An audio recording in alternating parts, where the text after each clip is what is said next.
మీ నాయకుడు మీ జగన్ రెడ్డి అనేవాళ్ళు, ఎందుకంటే నేను జగన్ సార్ కొద్దిగా క్లోజ్గా ఉంటాను కాబట్టి నేను అనేవాళ్ళు, మీ నాయకుడు చెప్తున్నట్టు ఆశలు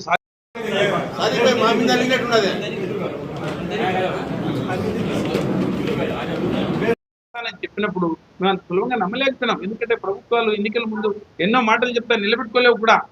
పూల శ్రీనివాసరెడ్డి అన్న గారికి నియమించారు.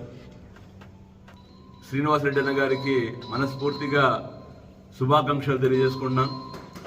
ఎందుకంటే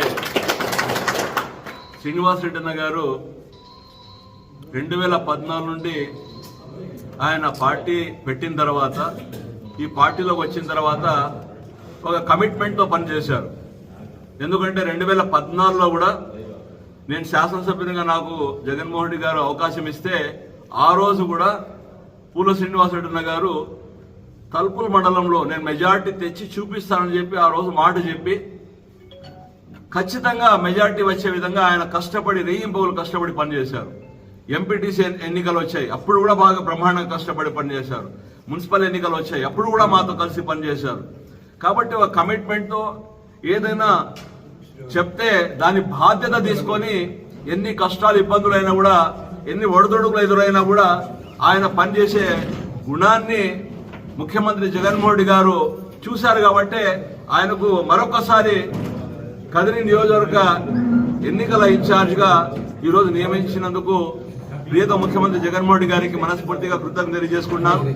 కాబట్టి ఆయన ఏదైతే ఇన్ఛార్జిగా బాధ్యతలు ఇచ్చారో ఆ ఇన్ఛార్జ్ బాధ్యతలు కూడా 2024 ఎన్నికల్లో కూడా గతంలో 14లో 19 ఏ విధంగా చేశారో అంతకంటే రెట్టింపు. గతంలో ఆయనకు బాధ్యత లేదు, బాధ్యత లేకపోయినా కూడా ఒక కమిట్మెంట్ గా పనిచేసి 14-19 ఎన్నికల్లో శాసనసభ్యులుగా గెలిపించారు. ఇప్పుడు ఇంకా పెద్ద గురుతర బాధ్యత ఆయన మీద పెట్టారు జగన్మోహన్ రెడ్డి గారు, ఆయన మీద నమ్మకంతో విశ్వాసంతో.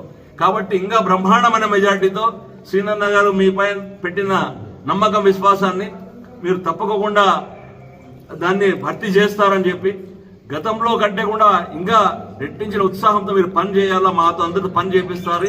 అదేవిధంగా కదిరిలో శాసనసభ్యునిగా మక్బూల్ అహ్మద్ గారిని గతంలో 2019లో వచ్చిన మెజార్టీ కంటే కూడా ఎక్కువ మెజార్టీ వచ్చే విధంగా మేమందరూ కూడా కష్టపడి పనిచేస్తాం. అదేవిధంగా హిందూపూర్ పార్లమెంట్ సభ్యురాలు శాంతమ్మ కోసం కూడా మేమందరూ కూడా కలిసికట్టుగా పనిచేస్తాం. కాబట్టి ఈ బాధ్యత మీకు అప్పచెప్పారు కాబట్టి తప్పకుండా మీ వెంట మేము ఉంటాం. 2024 ఎన్నికల్లో కదిరి నియోజకవర్గంలో వైసీపీ జెండా రెపరెపలాడే విధంగా మేమందరూ కూడా మీ వెంట ఉండి నడుస్తాం, గెలిపిస్తామని చెప్పి ఈ సందర్భంగా తెలియజేస్తాం.